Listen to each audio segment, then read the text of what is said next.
Any other council comments? I have a few things. I would ask staff to just, because Ms. Bratton gave a lot of data tonight, I just would like to visit about that so that she knows that I'm talking to you all, and we'll look at those specifics, because I do want to make sure we're being transparent. I want to make sure we're able to get the information to the public in a reasonable amount of time, especially if it's just line item stuff. So, and then I have something I was going to. I was on vacation. The truth is, I was in the Dominican Republic, vacationing with my family last week, but I got to travel all day long one day, and then travel all day long one day back. And so I was, I got a lot of time to think about some things and reflect. So I'm only 75 days into this or so, and I just want to let you all know first that, and this is the basis of where I'm going with this, that I'm very proud to be a part of this council, because we worked together to adopt that budget, the fiscal 19 budget. And we've had a successful start, I feel, as a new council because of your professionalism and leadership. And that's what this is about. You are the elected officials of the city and are undoubtedly the leaders in our community. You represent the citizens of your districts, and you got elected for a reason. And so I respect all of your opinions, and I support your right to question where our tax dollars are going and how they're being used. When it comes to maintaining this culture where we're collaborating and consensus building, and we're trying to make that a norm, that'll be my priority. And you all have, to me, set the bar for these first few months, and I appreciate that.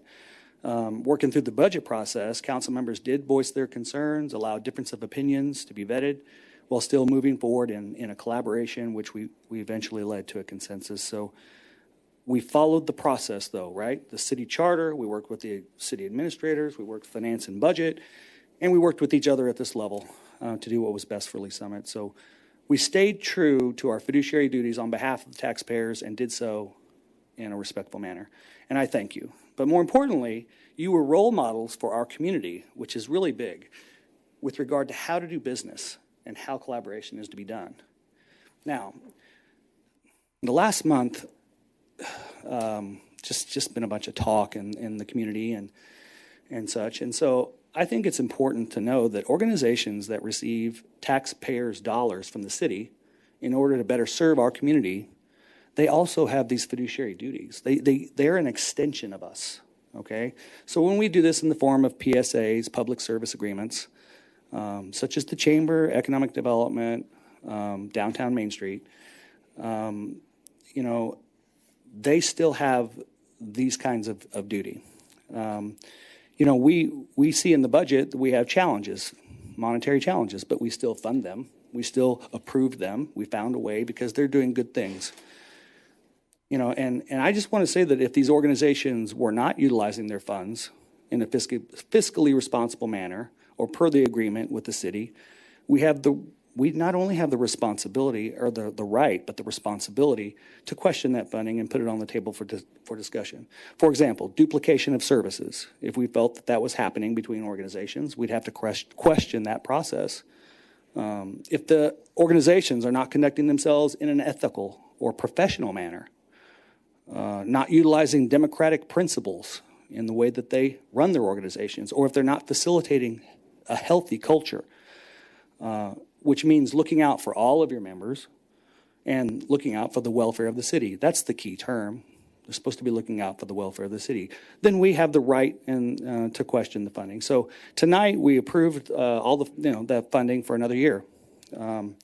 It's important to note that all their agreements go through June of 2020, right? So, but they are subject to annual renewals. But I'd like to take this moment to remind us and remind these organizations that return on investment that we've been talking about in the budget discussions about PSAs does not solely hinge on how the economy is doing or, things. They're not always about just jobs, okay? These organizations have responsibilities and are accountable to the council as long as they are receiving taxpayers' dollars. And we're responsible or accountable to the citizens to make sure we're assigning them in the most productive manner possible. So we not only have the right, but the responsibility. And if I haven't been clear enough, let me just say this. It's not the duty of the PSA community stakeholder, let me try that again. It's not only the duty of the PSA organizations to be good stewards, but also the duty to collaborate within and outside their organizations for the welfare of the community. So the whole point of this is that we're supposed to be collaborating. This is what I want to get at. We're supposed to be cooperating. We are doing that at this level. We're working together. And when we look at our relationships with these other organizations, the first thing we have to do is look within. Okay? Yes, there's lots of ways that they can be better. And I'm going to talk about it a little bit.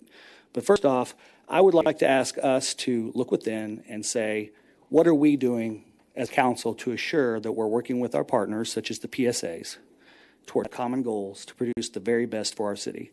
Are we engaging at the best of our ability? Are we being good liaisons to our respective organizations? Okay? So what I would like to just encourage us to do this year is to show up and engage more, start anew with this council, because that's what we've done. We've hit the reset, and give grace to some of the organizations that may not have been welcoming to you or turned you away in the past. And here's the thing. You're an elected official, and I told you, I consider you the leaders of this community. Walk in there with your head held high. You deserve respect and to be welcomed because you've earned it, okay? Now, this next part kind of is hard for me because I'm a part of all of these organizations and have been so for about 10 to 15 years, depending on which organization. I love them. I give my time. I've been on boards. I've been honored with awards from them. But I got to tell you that right now we need to give them an expectation of our vision and such, and I need your help, and I'm sincere. Because I can tell you that I've met with EDC many times over the last few months in hopes of uniting our vision and our mission. And this organization is supposed to be working in collaboration with the city to develop strategies, city leadership, which is us and city staff. And we're just not on the same page. You know, I'm not saying there's something bad going on here, but I'm saying that I'm going to have to push harder for collaboration. And I need to ask you to show up, put your good word in, and encourage them to work with us in a more collaborative manner, because the status quo is not going to work. I would say this about downtown Main Street. I invited them personally to meet about convening and collaborating, and I invited other downtown stakeholders, and downtown Main Street leadership has never responded. That's 30 days ago. So I can assure you, I will do whatever necessary to get them to the table to collaborate, but it'll be much easier if this influential group will use, your gifts, your influence, and let them know we need their cooperation in a bigger way. And then the chamber is in the middle of a transition, and I just want to say that with regard to the chamber, they don't have somebody in. I understand they don't have somebody in a position to make executive decisions right now, but their board is heavily influenced by too small of a group of people, and we cannot. It's time that we move past that with any organization in Lee Summit. It's time that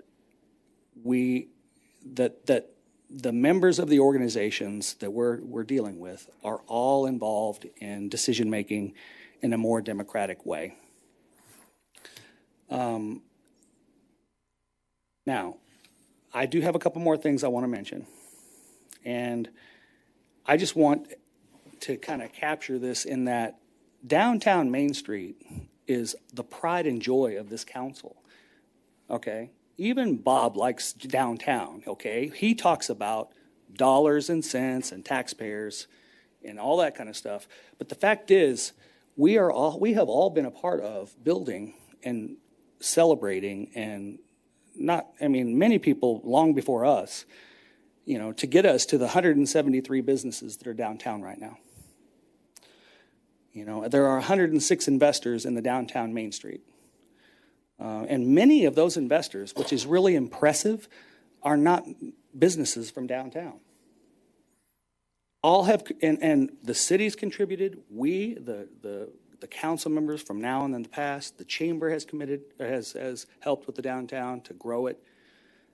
The EDC, and more. So we're all a part of the success. Okay. But I feel like the more success the downtown has had, the more the organization has isolated themselves. And I feel like in the last month, for whatever reason, we have all expressed that we support the downtown in every way, and yet we're getting mocked by people that are part of these organizations. And, I'm not going to be a part of it, just like none of you will be, but I want you to know that we can't have that anymore in Lee Summit. We're trying to do great things together. In other words, with so many positive things going on downtown, then we should be celebrating and talking about all of those things and collaborating, because that is how we became so successful downtown, is through collaboration, not through antagonization. So think about this, and I'm going to move on to EDC and Chamber 2, but with the downtown, we're going to be talking about a farmer's market downtown, a really cool one, a grand situation there with, the Performing Arts Center.